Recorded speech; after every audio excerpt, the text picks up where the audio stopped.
Tassa bhagavato arahato samma sambuddhassa buddham dhammam sangham namasami.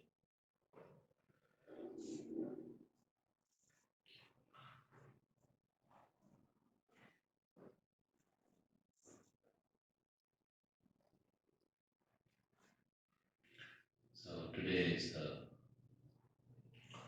third day of the meditation retreat. As you are meditating, I'm sure you have experienced some peacefulness and also some restlessness, and sometimes the mind may be stable, sometimes the mind may not be stable. When you try again and again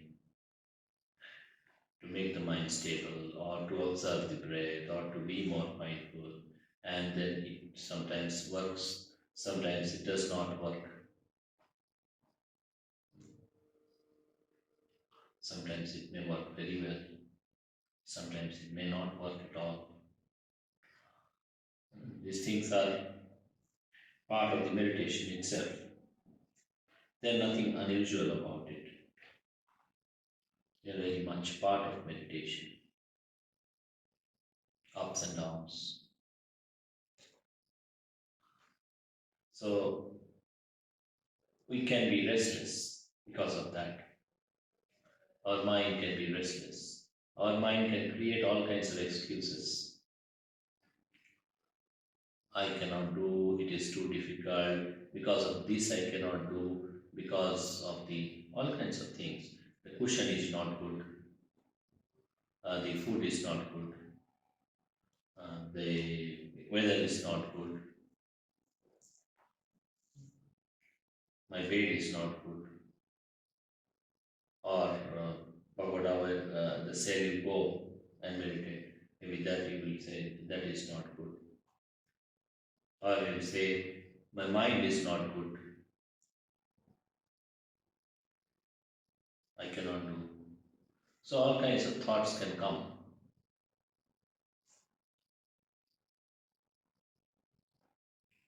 The simple way to deal with it is to ignore all of it. Every thought that tells it is difficult or impossible. That's all. That's the only simple way to deal with it. Do not pay attention to them. Because if you listen, the problem with us is we are deceived by our mind. We are deceived only by our mind and nobody else.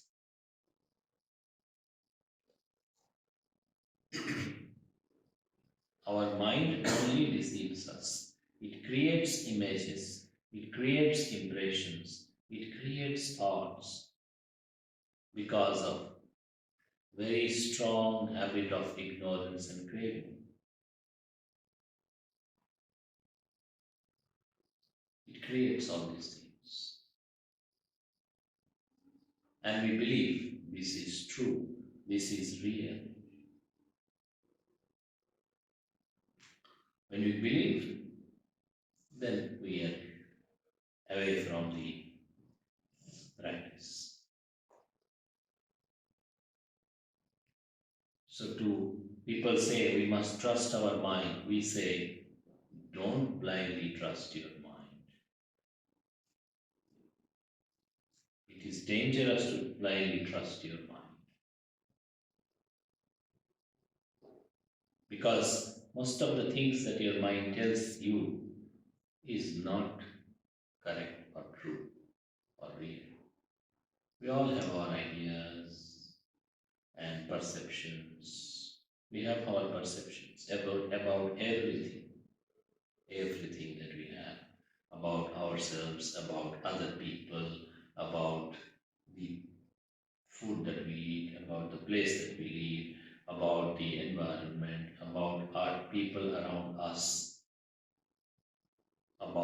and we all have our own uh, little judgments. This one is like this one is like that, this is good, this is not good. But most of these judgments are not based on wisdom, they're based on wrong understanding, they're based on good, bad, yes, no, like this.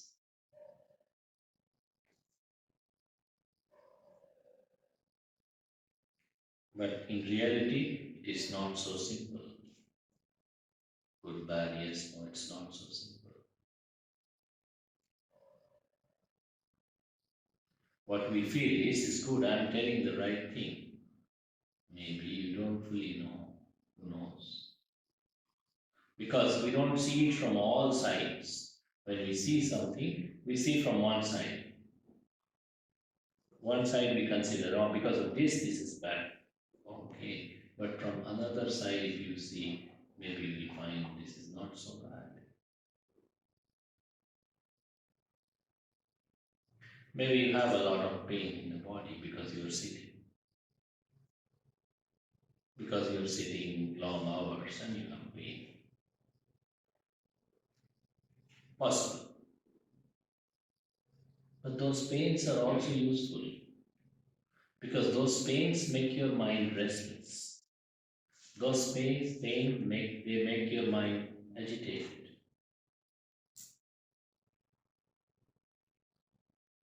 And then you start telling it is not possible, it is difficult. So those pain is creating the wrong impressions in the mind. This is difficult or impossible, or I cannot do all these or that. So the pain, and if you look at wisely at the pain, how it comes, how it goes, what is their nature, it is also anicca and also impermanent, then that pain also can become a source of wisdom. So everything. So if you look from one side, we can give on a lot of excuses and a lot of this is difficult or not possible or this or that. On the other side, we can find something good.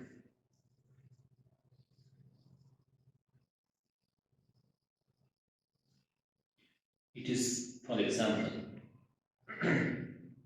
people generally don't talk about aging and sickness and death and all these things. They don't talk about these things. In the teachings of Buddha, they are most fundamental. They are very integral to the teachings of the Buddha. Aging, sickness, death, suffering, because the Buddha was saying, look at them. If you want to look at all the nice things, then also look at them as well. Don't forget them. If you forget them, then you will be misled by yourself.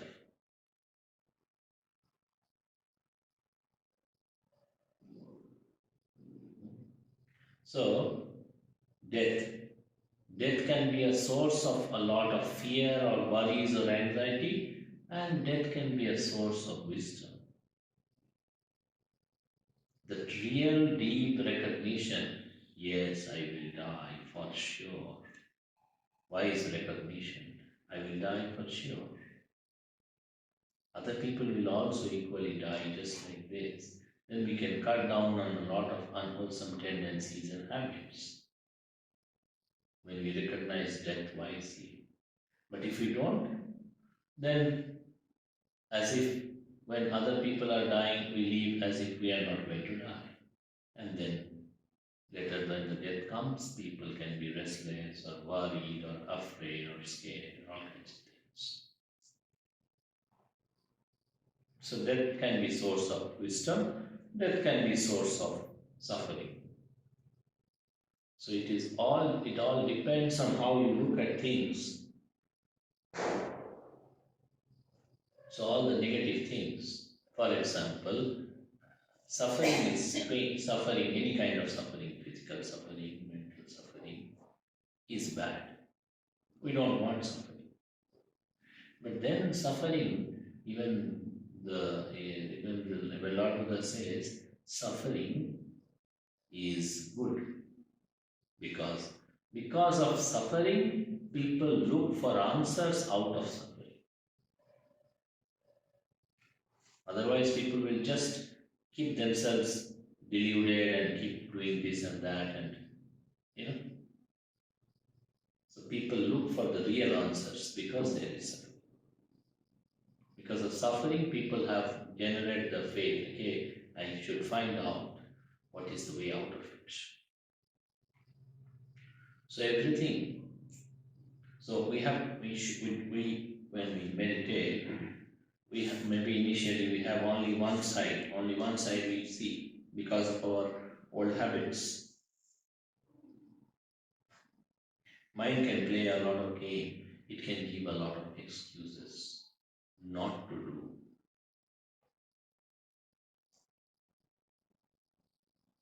Let me tell you this. Whether you do meditation or you do not do meditation, huh? Whether you do meditation or you do not do meditation, both ways you will die. All of you will die. I will also die. These monks will also die. Simple. No big deal. Absolutely no big deal. Who thinks he will live forever? Anybody? All of you are going to die. Whether you do meditation or don't do meditation. Simple. That's a fact of life. I don't have such doubts. May die, may not die, may happen, may not happen. Uh, that those doubts, I don't. Yes, for sure people will die. But the problem ends with death. There's no need to do meditation. If all problems, if I just live and die and everything finished, there's no need to do meditation. Why do meditation? You can just do what your things or enjoy or whatever good bad you don't. You shouldn't care. But you should care because if you just live based on basic general instincts and nothing else, then you will have suffering, forget about the future life in this very life itself. If somebody drinks too much, they get cirrhosis of liver. If you drink too much, you get cirrhosis of liver. So you don't have to wait for the next life. If somebody is addicted to drugs or anything, they can even die. In my childhood, I saw one person in our neighborhood, very bright young person. He was doing a good job, government job, government officer, and he was from a good family, good student, got the job, but he got into drugs, and then he died after some years. He became very thin and sick, and then finally he died because of drug addiction. And it's not just only that person dying, there are so many other people. So the value of our mind is right here. If we don't take care of our mind, if we don't practice meditation, then forget about the future life. In this life also our life can be very miserable or painful. For example, if people are always telling lies to their family members, telling lies to their friends, telling lies to everybody.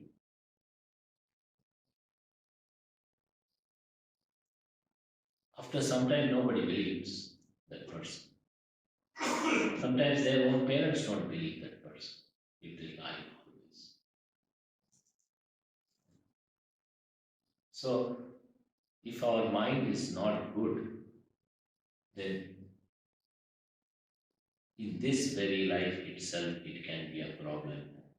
Of course, it will be a problem in the future as well, but even in this present life itself, it will be a problem if we don't train our mind correctly. That's why people in the families, when they live in the families, but they are fighting, or they work in the office, but the colleagues are always fighting or trying to harm each other, or even amongst the friends also, they are jealous of each other.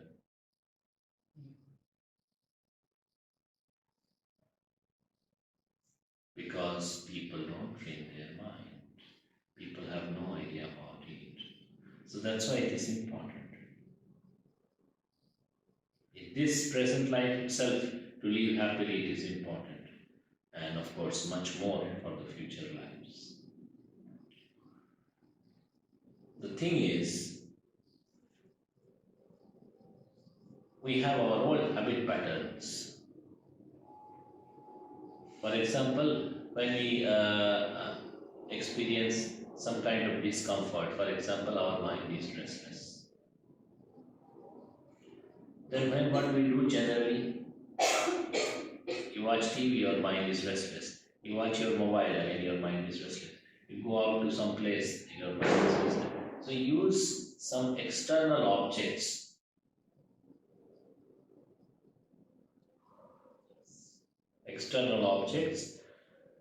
to find some kind of freedom from this restlessness, or not feeling good, or not feeling peaceful, or not feeling happy, or not feeling whatever. So you seek a way out of this. But then wherever you go, after some time it doesn't feel good. This place to that place to this place to that place.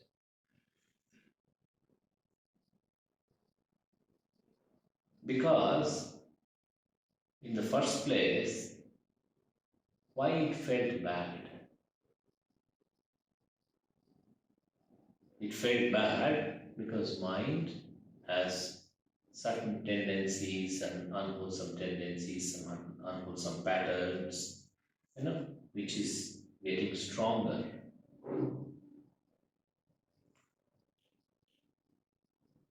It can be greed, it can be hatred, it can be anything, jealousy, whatever it is. Pride. So if these unwholesome tendencies are getting stronger in the mind, then wherever we go, our mind still goes with us.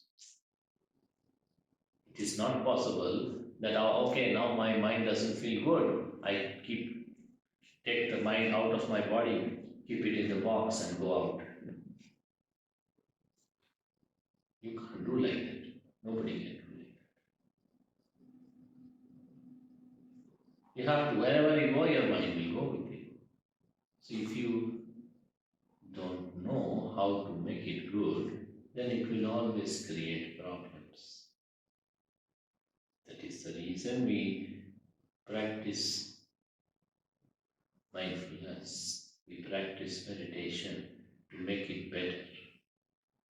First of all, yes, Nibbana, liberation is the final aim, but even to start with, to make it better. If you don't make it better now, like for example, now you are in the first standard. First standard, very small, say in mathematics, they will be very small, some counting and this and that. But you are not good at it. You are not good at it. Then they will not promote you to the second standard or third standard, of course. Huh? But then you say, I want to do PhD. But you are not even getting promotion to the second standard,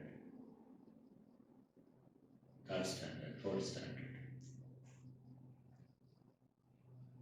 Similarly, liberation, Nibbana, happens when the mind is ready. But before that, much before that, you must at least learn to be stable or peaceful or happy at the present moment. That is the first thing.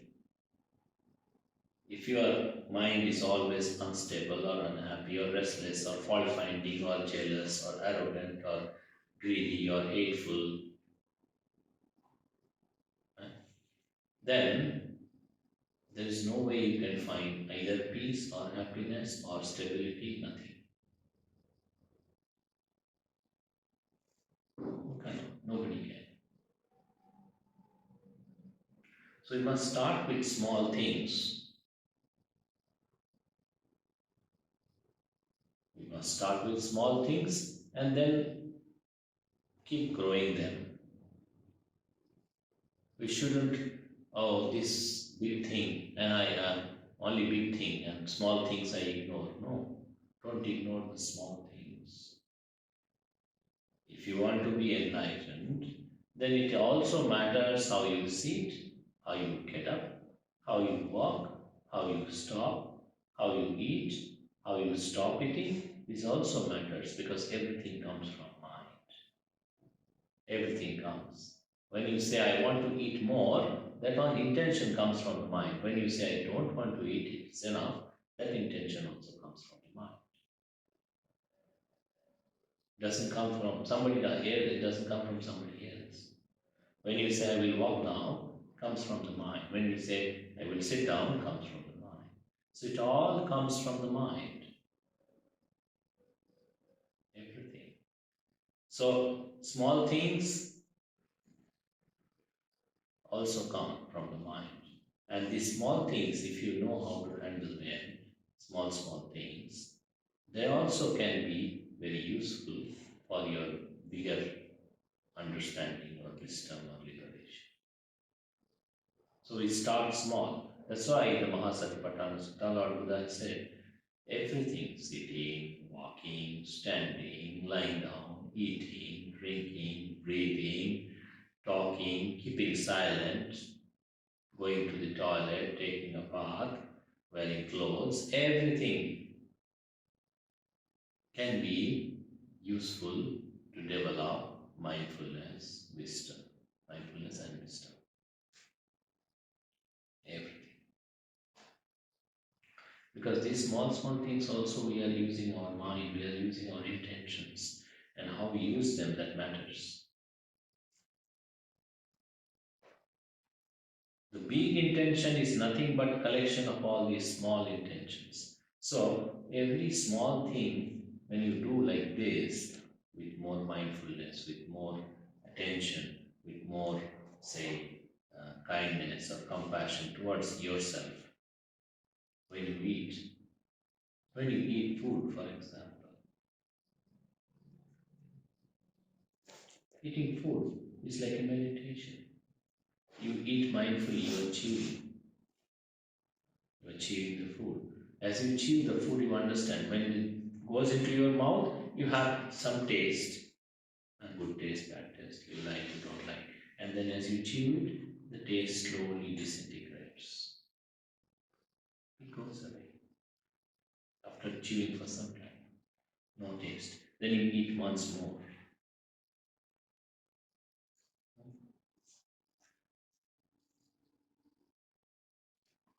And then this food that we receive, like for example, here the food that you receive is because some people have given donation, dana.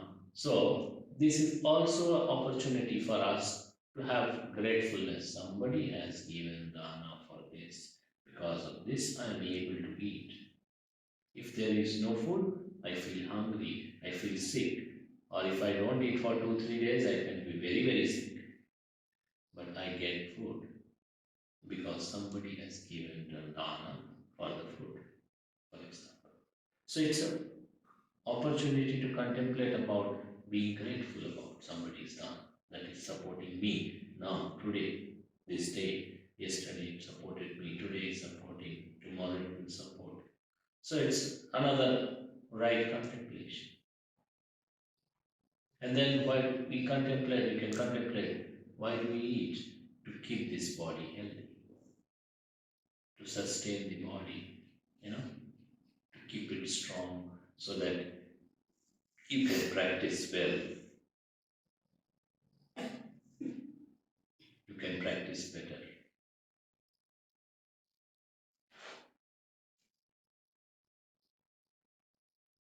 So then, your eating is a mindfulness meditation. is a contemplation of gratefulness, is a contemplation of the wise reflection of food, everything. Then just eating is not eating. It's a whole, full-fledged meditative practice. Even at home, when you eat, somebody has cooked it for you, somebody has provided for it. Either you have provided for other people, or other people have provided for whatever. So everything. So then this is all spiritual practice, practice for liberation, eating.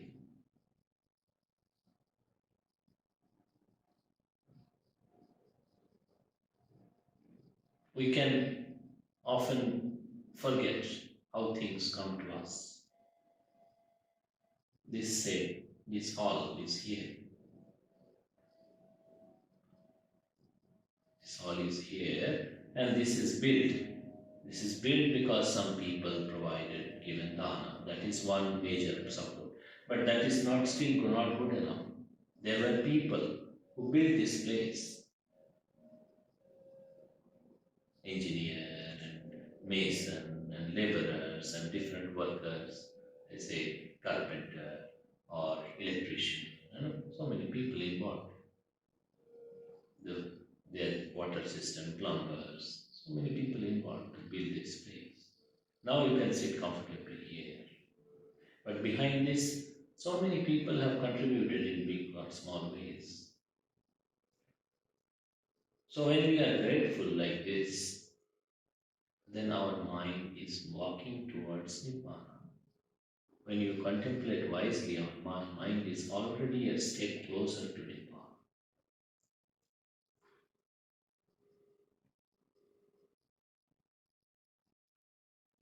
So Nibbana is not something that suddenly appears. It depends on every aspect of our life when we tune it correctly. When we tune our life correctly, then we are going closer to Nibbana. Talking and walking and sitting and eating and everything. Dealing with other people. You can either get angry or be hateful or have aversion or animosity or hatred or anger towards other people. But then we contemplate, okay, this fellow said like this and I got angry or something. But if I really wish to seek the liberation, then at some point of time, I must get rid of this. I must reduce the hatefulness. If I don't, then there is no way I can go towards liberation.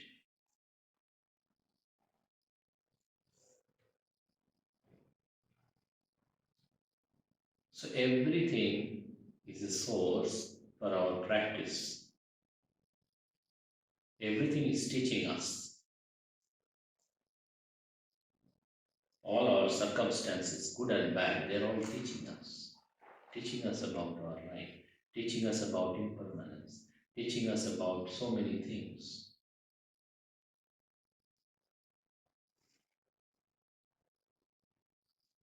But then your mind should be open to see and to see those things. If your mind is open, then you can see. But if you close your mind, you can live for 100 years, but you will still live unwisely, die unwisely. With age, nobody becomes wise, no. There is no guarantee there is no correlation between aging and wisdom. Absolutely nothing. Some young people can be very wise. Some old people can be absolutely foolish. Yes. Nothing to do with age. Age and wisdom, there is no guarantee. Lord Buddha has very categorically said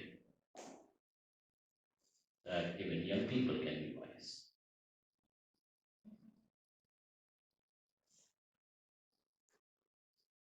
Prince Siddhartha became supremely enlightened Buddha at the age of 35. He said, okay, I have to be 80 years only to become the Buddha. No. So it's nothing to do with. Some people became enlightened at the age of 7. So nothing to do with age and wisdom. They will come together, no guarantee. Some old people are still unwise. Some young people can be very wise as well.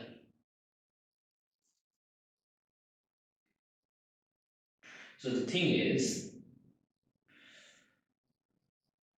it's all, everything in and around, the whole mindfulness practice is to see things from all sides, to feel things, to be aware of things from all aspects. Then everything around us is an opportunity to learn the Dhamma. Not like I'm sitting here giving you a discourse, you are hearing, maybe you are understanding some points, that is good. But not necessarily only this time you should understand. When you go walk back, you understand something. When you come back, you understand something. When you eat and you understand something. When you keep quiet, you understand something. When you talk, you understand something. Everywhere you can understand. Everything is teaching you. Because everything is ultimately Dhamma. Everything is teaching about anicca and dukkha and anatta and also nibbana beyond this. So as you practice meditation, use your time like this. Use your time wisely like this. When you are sitting or walking and also doing other activities, use your time wisely, reflecting wisely, contemplating wisely. Use your time like this. Then it will be useful. Your meditation will be well comprehensive, well rounded. This much for today. We end our Dhamma discourse here. So.